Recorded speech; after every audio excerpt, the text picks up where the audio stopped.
This video, I'm going to be revealing to you the infinite versions of you. By the end of this video, you will know how to let go of the versions that no longer serve so that you can start to experience what you want in your life in a way like you have never done before. Welcome back to another video. My name is Aaron and I help people expand their consciousness. Now in this video, I'm going to be sharing with you that of the infinite versions of you, sharing with you something I don't think I've ever really shared before at this level. And it has to do with going even beyond that of parallel realities. Now what quantum physics shows is that there's an infinite number of parallel realities that exist. And what we think of as time is the movement through those different parallel realities. Now we know as well that time at a deeper level is an illusion because it's so relative, and we've never actually experienced the past and we'll never actually experience the future because it'll always be this now moment. However, we have that of memory and we have that of imagination. So we're able to project ourselves right now in the present moment backwards in times or forwards in time. But it's done so using our mind, done so using memory and imagination. The only thing that is actually real is the experience of this right now. That's the only thing that is actually real. Now this is what I've observed in life, in my own life, and in so many people's lives as well, is that because most of us are on this autopilot mind, thinking the same thoughts every day, feeling the same emotions every day, therefore experiencing the same things day in and day out. However, what I've noticed is that we continue to shift to similar frames over and over and over again because of our identity, how we view ourselves. We may view ourselves as going to a certain job every day. And we may go to that job, we may not even like that job, but we believe we have to. And we'll come up with reasons why we have to. We have to go to the job because that's what people do when we got to pay the bills. But every time we go to some job we don't like, it is actually a choice. It's that we're choosing to do it. We're choosing to buy into the reality where we have to go to a job in order to pay the bills, especially when we don't like. So understand that our identity is what threads us to these different parallel realities, which all exist right now. Now, anytime we think of someone else, when we think of that someone else, that person that we're thinking of, someone could be sitting right next to us also thinking of that same person, but they're both thinking of completely different people. Because the idea that they each have in their mind of this person, say it's the president. There isn't just one president. There is billions of presidents. Because there's billions of people on the planet. Now, obviously in America there's only so many 100 million people, so you could say that there's however many 100 million people there are, there's that many different versions of the president, but many people know who the president is. But every single person will have a different perception based on the frames, based on the images they have of that person and how they relate to that image. So some people choose to look at certain frames and they feel very happy. Some people look at the frames, they feel very angry. Some people feel neutral about it. Depending on which frames you look at and how you relate to those frames is how you emotionally feel. But understand this, the two people sitting right next to each other, they're thinking of a totally different person. They may have some general agreements like, oh, this is the person's name, this is who it is. But in actuality, is a totally separate person. So, when we talk about this, understand that we're really soaking into knowing that this idea of reality that we've been sold, that we've bought into, is different than we think. Because everything in our reality is a concept or an idea because it starts at the level of thought. It starts at the level of thought. So it's how we relate to it. It's the thoughts we have about it that determine our version of it. The thing that gets people tripped up is we try to always have similar versions. We try to always agree upon one thing. That's why two people in politics will argue. They're never going to come up with the same agreement because they have different frames they're looking at. You just have to surrender the frames and be like, okay, things are what they are.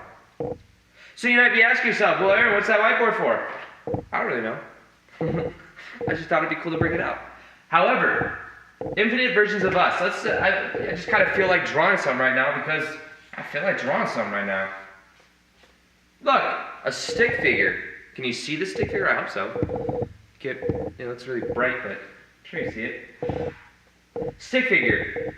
As we now, say this is the now moment.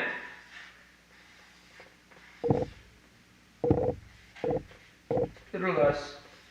Little less. Most people live their whole entire life, when it comes to the infinite versions of us, focused right now in the present moment on either the past versions of them or the future versions of them. And every person that someone else is thinking of, they are thinking about them in either the past or the future most of the time. For example, your mom may say something to you, and when she says something to you, it makes you emotionally react a certain way. Maybe she tells you about some plans that she has to go move somewhere. And you're kind of irritated she's going to move somewhere because you love her and you want her to stay where you live.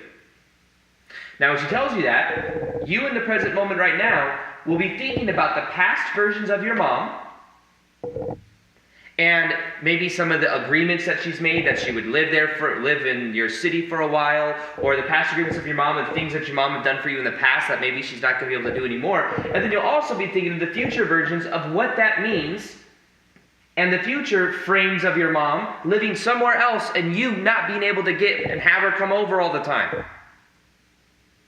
So you see, right now in the present moment, you're projected to a different version of your mom and a future different version of your mom, and none of them are your actual mom. They're all ideas. In the same way, we do this with ourselves all the time, the infinite versions of us. Most people are living 90% of their life focused on the past and what should have done and what didn't do and what they regret or how something else should have happened. Most people are focused and living in the past. They're living based on past habits, past things, past identities, and they're viewing through the lens of now. They're viewing and looking at the past. It would be like driving a car and just staring in the back view mirror for the whole trip. It's very dangerous. In the same way, it's very dangerous to be focused always on the past and the regret, the things that have happened, all of these things. More so than even that, every time we pull and look at the past, we take that idea out of our memory bank, we look at it, we change it, and then we put it back. So by the time we've thought about something that happened in the past like 10 times, it's not even the same past. It's an idea.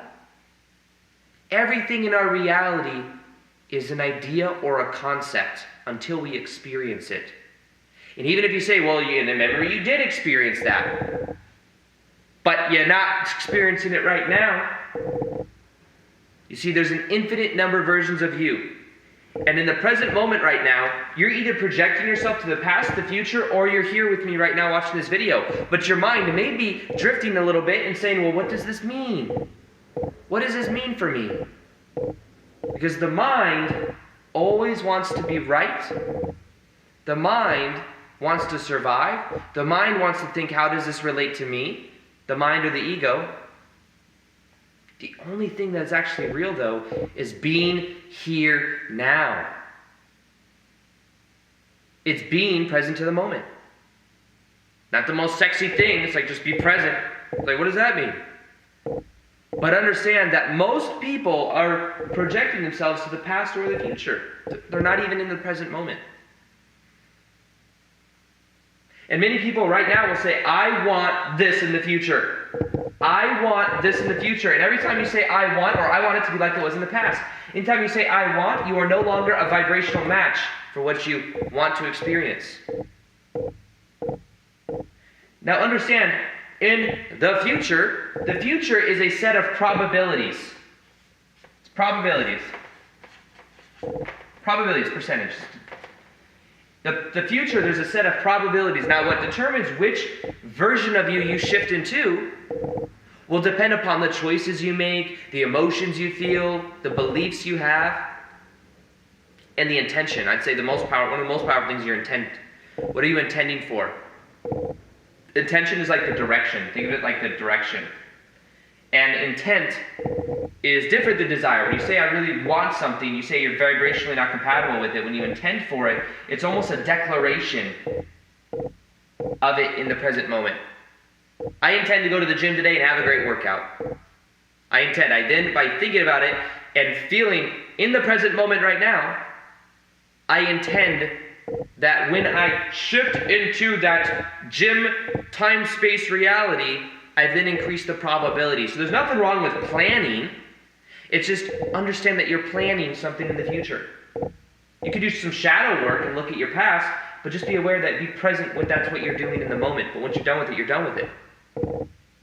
You see, what is any emotional state that we feel about anything? Here's a game changer.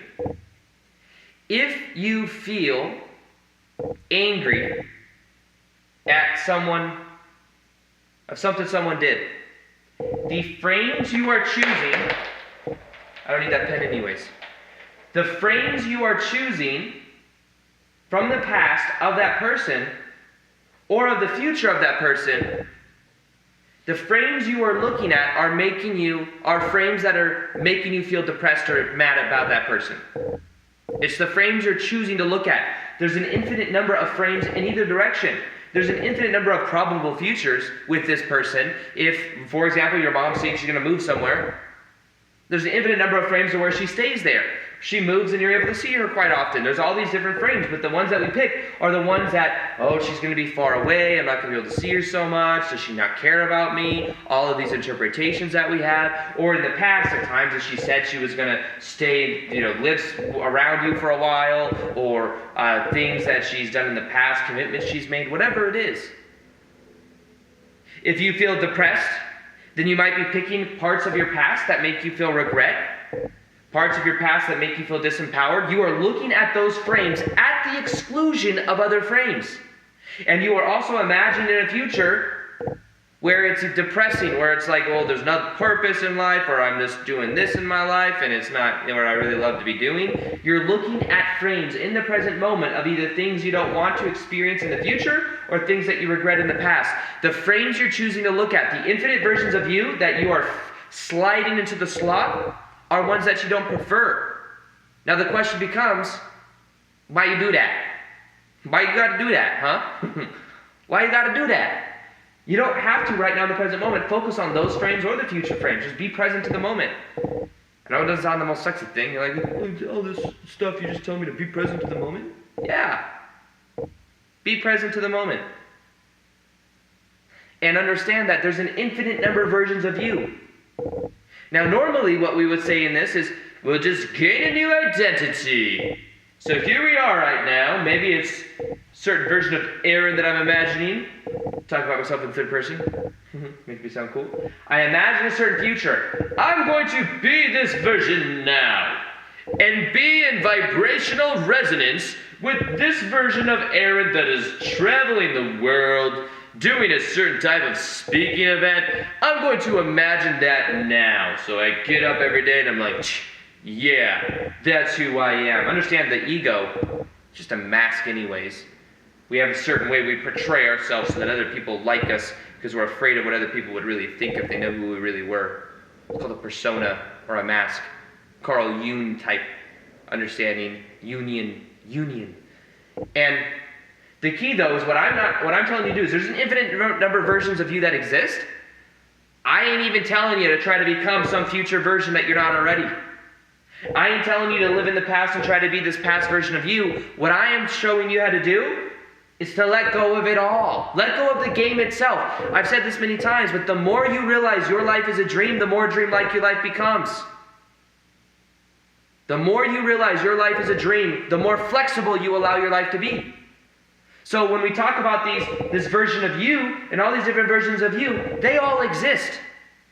But I'm saying become none of them. Let go of the rules as to what it takes for you to be happy, because this version of you may have the perspective that you got to make a certain amount of money per year, that you have certain commitments that you don't have now. It may be more of a burden. So instead, become no thing. I was watching this interview with Sadhguru, who's like this enlightened guy from India. You've maybe seen him on YouTube before. He's got like 2 million subscribers. He's like the dopest enlightened person ever. He got 2 million subscribers on YouTube. He like rides a motorcycle and stuff. He's a real cool guy. And he's talking about, I remember listening to an interview with Enlightenment, or I read it in a book or something. He experiences every moment as if he was experiencing it for the first time, with no frames of the past of how things have to be. So even if he does the same thing he did the day before, he treats it as if he's doing it for the first time. It's almost like you live like it's your last day and your first day. Think about how exciting that is. Enlightenment also, from what I've seen with Sadhguru, is he had his enlightenment experience, and in that he was on Chandni Hill or something like that. I've heard him tell the story many times, but I can't remember how to pronounce the hill. You go to Chandni Hill for something, I don't remember. But he's on Chandni Hill, he's looking out into the vast distance, and then all of a sudden, he got struck with enlightenment, right? Something like that. His version of it, whatever that was. And he started crying. He couldn't find where he began and he ended. So he would look out into the world and see that it was all him. Not ego him, this larger aspect of consciousness that we all are. In a sense, what he did is he dropped his identity. He dropped this version of him. And then what he did is he started to shift himself more into the present moment and out of the identity itself. And now he can be new in every moment. Think about how much aliveness there is there. So when I'm sharing this with you, I'm not telling you to be this. I'm not telling you to remember this. I'm telling you just to be here now. Enlightenment is a realization that you have, not an attainment. And it's within you. And it is completely based on how present are you to the moment. See, unconditional love is a part of enlightenment because then you realize that everyone is you anyways. The president that you have that you may dislike, that you may pick certain frames of and look at and feel angry about, at the deepest level, it's another aspect of your own consciousness. And if there's something you dislike about the president, there may be something you dislike about yourself. Maybe you dislike your own arrogance. Maybe you dislike whatever it is. But the things we like or dislike are normally intimately related to our identity and the way we define ourselves. But the way you define yourself has been from all these records of the past. All these things that have happened that you then attained meaning to and then said, this is who I am in the present moment. And I'm not telling you to get some new identity, some new future thing living right now. I'm telling you just to let it all go because it's not you anyways. It's not you. You are an eternal spiritual being having a temporary human experience. How do I know that? I don't. All I know is that for myself. I recognize you as another aspect of me in this dream of life. But the only way you're ever going to know is by going within yourself. I know that for me. This is my reality. Going through a spiritual awakening made me aware of being present to the moment, how much happiness there is in the present moment. Not that I'm enlightened, but I know for myself that we are eternal spiritual beings. But for everyone else, that depends on your level of agreement and what you've experienced for yourself. What I'm saying is to get out of the identity in general. Just be present to the moment. Live as if it's your first and your last day, and it's the first time you've ever experienced something in your life. You can let go of the records of the past, and by doing so, you'll increase your vibration. You'll feel in a completely new way. And understand, there's an infinite versions of you. There's an infinite versions of anything you think about. The only thing that allows us to have this conversation is there's certain things we do agree upon. I may agree, oh yeah, that's the same president. It's an agreement that we make, but it's not. It's not the same because in everyone's mind, their version of them is totally different, and we project onto other people our versions of how we relate to it. So understanding this, we can then see that the more we let go of intellectual ideas and we just focus on being present to the moment, is the more we're going to be happy in life. So something else I have is a free guided meditation. I help you to raise your vibrational set point. Listen to it for 21 days and it'll change your life. It'll be in the top description box below. Also, I'll be doing more live Q&As on Instagram. If you want to ask me questions, you can ask me questions here. Also, I post twice a day there as well. Other than that, I hope you enjoyed this video. Feel free to like this video if you liked it. Subscribe if you haven't already. Hit the notification here so you can see the daily vids that I do. And other than that, as always, peace, much love, and namaste.